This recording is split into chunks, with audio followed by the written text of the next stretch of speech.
Sir, kasi po kaya kami nagtatanong sa budget dahil kasama po doon sa sinasabi ni Presidente na ang bagong Pilipinas hindi dapat nagwawaldas ang gobyerno sa pera ng bayan, di ho ba? Klarong-klaro ho naman yun, no?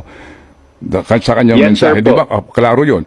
Hindi dapat nagwawaldas. Pero dito po sa aming nahawakan ng mga dokumento at kami nagpapasalamat din po sa Vera Files, no? Sa pag-guide sa atin kung paano makakakuha nito pong mga kopya ho ng inyong mga gastusin sa mga aprons, ano po, bowlers, sombrero, cap, stickers, hoodie jackets, tote bags, t-shirt, no? Tumblers, etc. Sa bawat item, halos 1 milyon po ang gastos, no? 1 million. Aprons, bowlers, 949,000 Opo, ang average po. Dito pa lang po, 7.5 million na ang gastos ng gobyerno.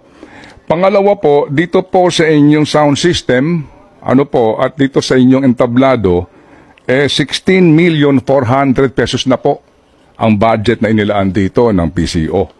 Maliban pa dyan, may mga add-ons pa po ng mga budget. Tanong po namin dito, no?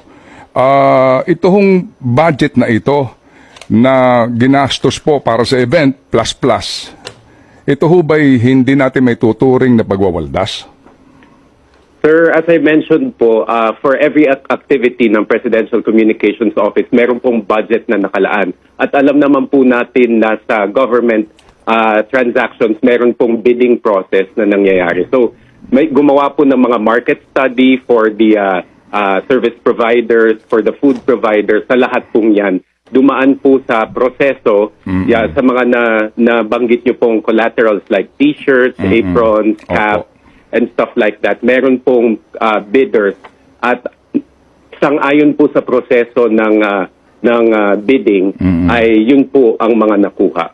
Opo, pero hindi ho ba, sir, kaya nga bagong Pilipinas Kapag sinabi mong bagong Pilipinas, kayo nagbabago na sa ugali ng gobyerno, no? Exactly, Yung pamimilit sa mga taong umattend. Bago ba ito, namimilit naman po ulit. Pangalawa, bago ba ito na hindi magwawaldas gayong sa gitna po ng paghihirap ng maraming Pilipino, ay nga po araw-araw sa aming programa, marami po nagdarahop na humihingi ng tulong sa amin, tayo po'y gagasta ng higit sa, dito pa lang po sa mga paunang informasyon, higit na pong 22 milyon ito. I go back to what I said initially, Sir Ted, na meron po tayong culture of negativity. So, nung sabihin po na i-anunsyo po na meron pong kick-off rally itong bagong Pilipinas, ang dami na pong criticism, ang dami na pong detractors. Ano na naman yan? Wala na namang bago. Anong mahihita natin sa ganyan? So, yun po ang sana gusto po naming ipabatid din sa publiko na give it a chance. Sa iba pong mga administrasyon po, meron po silang mga campaign, meron silang mga program, meron pong na-fulfill na promises, merong hindi. Pero gaya po ng sabi ng Pangulo sa kanyang speech kahapon, nabigo na ng maraming beses ang mga Juan at Juana de la Cruz dahil sa pangako ng mga administrasyon. Ito pong Bagong Pilipinas campaign, hindi po ito para sa Administrasyong Marcos lamang. Ito po, we hope, the administration hopes that it will transcend this administration. Gusto po natin ng transformation, gusto po natin ng institutional and systemic change. Ang isinusulong po natin, baguhin ang mga negatibong proseso, perspektibo, simulan po natin sa gobyerno and hopefully yung attitudinal change mag-cascade po sa lahat ng Pilipino. Salamat po, Asek Joey. So, sa inyo po nang galing, dapat gobyerno ang nagsisimula. So, kami po mga kami po mga mamamayan, paano po namin uunawain yung tatangkilikin na dapat sa gobyerno nagsisimula? Gayong ang gobyerno dito po gumasta ng malaki na pera ng bayan. Tapos, meron pa hong issue ng pilitan. So, paano po namin tatangkilikin na parang sa iba, sabi baka ang turing nyo sa mga taong negatibo, ang pananaw kayo mismo sa gobyerno, ngayon, hindi nagbabago Again po, Sir Ted, wala pong pilitan na naganap. Voluntary po yan. At yung sinasabi nyo pong kumuha ng attendance, kailangan din po yan para sa liquidation ng yung ipinakain, yung transportation para sa mga kawani bawat department. Doon po sa kung paano po tatanggapin ito ng Yung ating gastos mga po, yung mamamayan. gastos, opo, yung pangkalahatang Opo. pong gastos, opo. Kahit po yung overall negative impression about what this campaign is. Yun nga po, number one, can we, paano ko po ba sasabihin? Parang sa English po merong suspend muna natin yung negativity natin. Number two, give it a chance. Pero hindi lang naman po kick-off yung nangyari kagabi. Kung tutuusin po, nung magsimula ang administrasyon ni Pangulong Marcos Jr., meron na pong initiatives, meron na pong mga programa na umaarangkada na nakakapaloob din po dito sa Bagong Pilipinas campaign na ito. Nandyan po yung kadiwa ng Pangulo, nandyan po yung Lab for All. May naipasa pong batas para ma-free na ang ating farmers sa kanilang pagbabayad sa kanilang mga sakahan, yung Opo. ating agrarian reform law.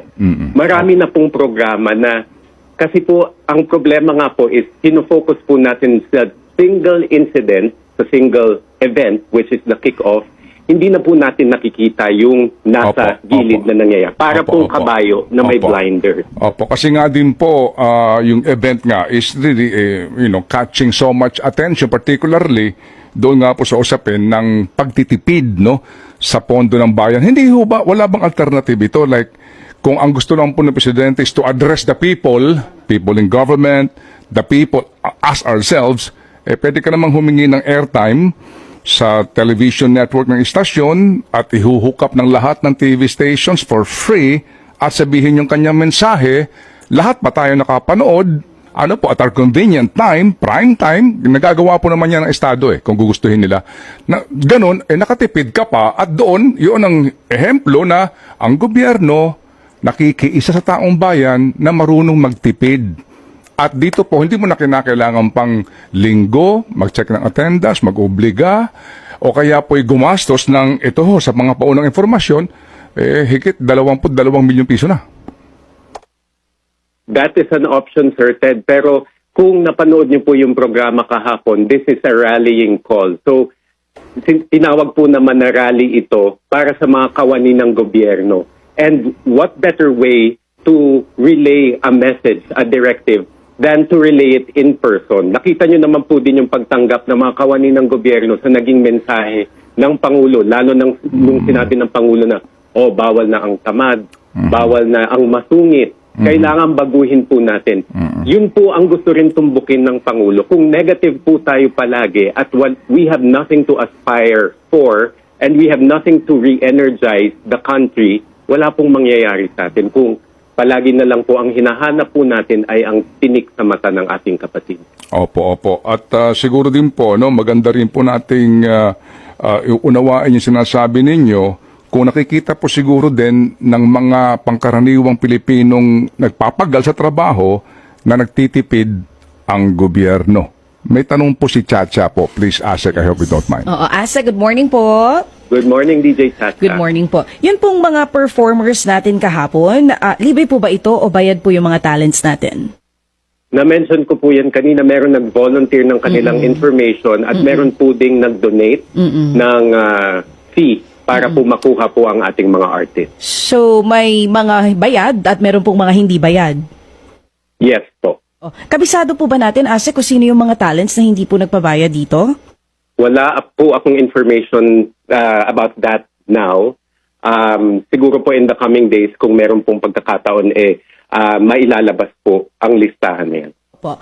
Aside from that, Asek, isa rin po sa mga lumalabas na mga balita po ngayon, ilan daw po dun sa mga tao na umattend ng rally, nagrereklamo after nung event dahil ang pangako ay may ayudang ibibigay pero wala daw po silang natanggap. Ano po ang komento nyo tungkol dyan? Wala pong ganyang pangako po. Gaya po na sabi ko kanina, meron pong serbisyo fair sa ground at meron pong services na binibigay dyan, particularly sa DSWD. Meron po yung IX program ng DSWD. Kung yun po ang tinutukoy nila na tulong, yun po yung ino-offer ng DSWD. Pero yung kung ano man po yung sinasabi nilang kapalit sa pagdalo nila, wala po. Thanks for watching Part Meal TV channel. Please subscribe my YouTube channel. Follow, like, comment, and share.